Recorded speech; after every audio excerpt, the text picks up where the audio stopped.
स्वागत है। जांच अभी जारी है कहानी के दूसरे भाग में।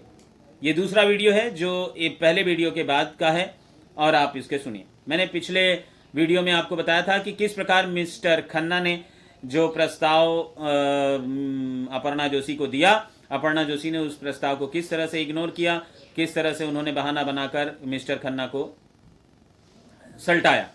और सभी छोटे बड़े कर्मचारियों के इस प्रश्न का उत्तर वो हमेशा बहाने बनाकर देती रही। लेकिन एक दिन एक हम उम्र कर्मचारी मिस्टर सिन्हा ने वही सवाल दूसरे ढंग से अपर्णा जोशी के सामने पेश किया और अपर्णा जोशी आज बहाने ना बना पाई। बहाने बनाने से पहले ही मिस्टर सिन्हा ने उनको बता दिया कि आज उनके बेटे का जन्मदिन है और वो अपने कुछ कर्मचारियों के साथ इस जन्मदिन का पालन करना चाहते हैं। अतः वो कोई दूसरा बहाना ना बनाए और वो इस कार्यक्रम में हिस्सेदारी कर ले। मिस्टर सिन्हा जो ऑफिस में खन्ना साहब के बाद ही उनकी पदवी आती है और खन्ना साहब के बाद ही वो इम्पोर्टेंट रखते हैं ऑफिस में, उनकी बातें कोई जल्दी से टालता नहीं। और जब उन्होंने ये प्रस्ताव दिया तो उन्होंने देखा कि अपर्णा जोशी ने आज प्रस्ताव के लिए जब बहाने बनाने ही जा रही थी कि सिन्हा साहब ने उनको बता दिया कि बेटे का जन्मदिन है और बेटा और पत्नी दोनों ही जो है बाहर गए हुए हैं, शायद बनारस गए हुए हैं, ऐसा उन्होंने कहा था। और उसके बाद उन्होंने अपर्णा जोशी को रोक पाने में सफलता प्राप्त कर ली। अपर्णा जोशी 5 बजे के बाद रुकी और उन्होंने बताया था कि इस कार्यक्रम में और भी बाहर से भी कुछ मित्र आ रहे हैं और 5 बजे के बाद ऑफिस के अंदर कोई स्कूटर से, कोई गाड़ी से, कोई कार से, कोई किसी तरह वो जो है बैंक के ऑफिस में आने लगे और दाताराम जो है उन सबको ले जाके अंदर केबिन में बैठा दिया जहां पर मिस्टर सिन्हा मौजूद थे। सारे लोग जब आ गए तो कार्यक्रम शुरू हुआ और कार्यक्रम के शुरू 1-2 कार्य के बाद जो है विस्की की बोतल जो है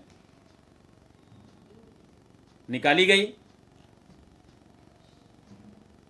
जब विस्की की बोतल और ग्लास निकल गई तो अपर्णा जोशी जो है अपने आप को रोक ना पाई और वो तुरंत खड़ी हुई और माने अनुशासनहीनता इसको इसलिए कह रहा हूं मैं क्योंकि वो उसके सीनियर सब कर्मचारी थे, कार्य तो गलत कर रहे थे, लेकिन मैंने बताया कि ढंग अनुशासनहीनता का था और वो बिना परमिशन लिए अपने सीनियर्स से और वो क्या हुई, केबिन के बाहर चली आई और चपरासी दाताराम को उसने कहा कि आप लोग ऑफिस में ये सब कार्य होता है, आप लोग इसको रोक नहीं सकते। दाताराम ने मैडम को 2 टूक जवाब दिया कि जब आप पढ़ी लिखी हैं, आप हमसे बड़ी पद पर हैं, आप नहीं रोक पा रही हैं तो मैं कैसे रोकूंगा। इसलिए अपर्णा जोशी चुप हो गई और अब वो किसी तरह से डरते हुए एकदम केबिन के बाहर तो आई ही थी, अब वो बैंक के बाहर भी गई और उसे रिक्शे पर बैठते हुए ये हर बार लगता रहा कि कोई पीछे से आकर उसको पकड़ेगा, कोई लेके चला जाएगा। वो काफी डर गई थी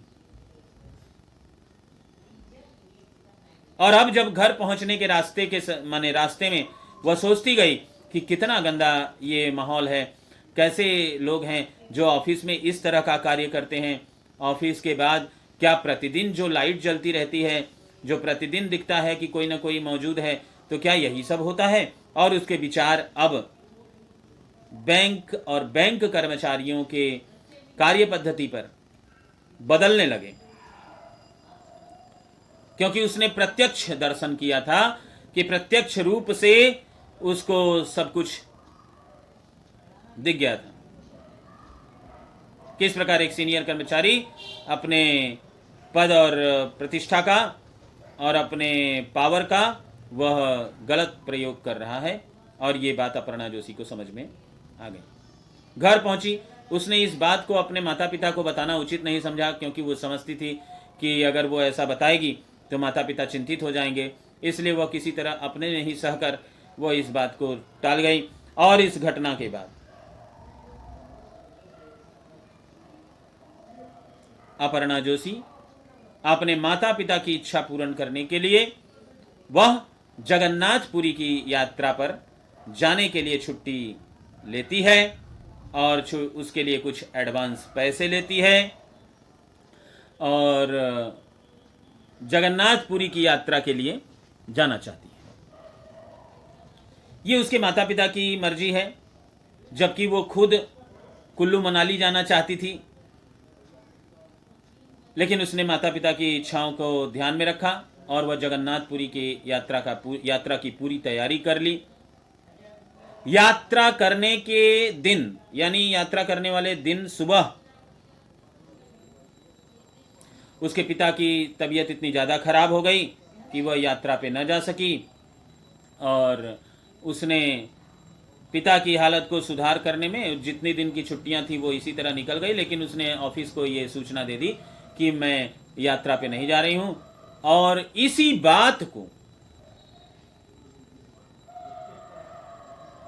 बात को उस ऑफिस के सीनियर कर्मचारियों ने बिंदु बनाकर अपर्णा जोशी को फंसा दिया। अपर्णा जोशी ने अपने सीनियर कर्मचारी यानी बैंक मैनेजर को भी सूचना दी थी कि मैं नहीं जा रही हूं और मैं एडवांस के पैसे भी वापस कर दूंगी इत्यादि इत्यादि। लेकिन उसको यह बिंदु बनाकर फंसाया गया कि यह गई नहीं और इसने झूठे रूप से सूचना देकर एडवांस लिया है। बैंक के पैसों का, बैंक के नियमों का इन्होंने दुरुपयोग किया है, इन्होंने उसका पालन नहीं किया इत्यादि इत्यादि बातें बनाकर उस पर हेड ऑफिस में कंप्लेन कर दिया गया। और उस कंप्लेन के आधार पर अपर्णा जोशी तगड़े जाल में फंस गई। वह फंसती चली गई और उसने कई कोशिशें की, कई बार कि इन लोगों को समझाया जाए और इनको बताया जाए कि भाई हमने तो बताया था सब कुछ, तो आप ऐसा क्यों कर रहे हैं हमारे साथ। लेकिन उन लोगों ने इग्नोर कर दिया, डिनाई कर दिया कि नहीं मेरे पास तो कोई फ़ोन नहीं है, आपने कहा मैं फ़ोन कोई पाया, इत्यादि इत्यादि बातें। और इसी के बाद अपर्णा जोशी की ये कहानी शुरू होती है। जांच अभी जारी है, जांच अभी जारी है। इसी बात की जांच, इसी बात की जांच इस चैप्टर में हो रही है। और वह जारी क्यों है? जारी माने कंटिन्यू। जांच अभी भी जारी है, आज भी लिखा तो ऐसा ही है, अभी जारी है नहीं। इसका मतलब होता है कि कहानी जब तक लिखी गई, कहानी जिस दिन लिखी गई थी उस दिन तक यह जांच चल रही थी, यह मतलब है।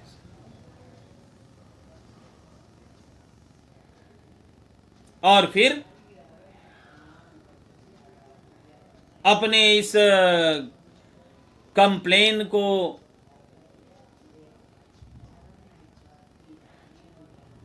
सुधार करने के लिए, उस पर सारे सवाल जवाब करने के लिए इन कर्मचारियों ने जो रीजनल ऑफिस में यानी बैंकों के सभी क्षेत्रीय ऑफिस होते हैं, हेड ऑफिस, वहाँ पर जो कंप्लेन हुआ था उसमें सुधार करना है, उसमें आपको क्लैरिफिकेशन देना है कि क्या आपने ऐसा किया है या नहीं किया, और किया भी तो क्यों किया, इत्यादि इत्यादि बातें। इन बातों के पीछे अपर्णा जोशी इस प्रकार उलझी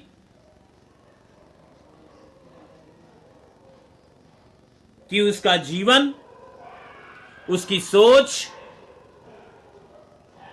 और बैंक कर्मचारियों के विषय में जो उसकी सोच थी वो सब कुछ खराब हो गई, बेकार हो गई। उसने देख लिया कि किस प्रकार बैंक और बैंक के कर्मचारी एक दूसरे से व्यवहार करते हैं। एक लड़की के लिए, एक स्त्री के लिए किस प्रकार समाज में अपने अस्तित्व को बचाए रखना और किस प्रकार समाज उनको हर समय डसने के लिए तैयार है।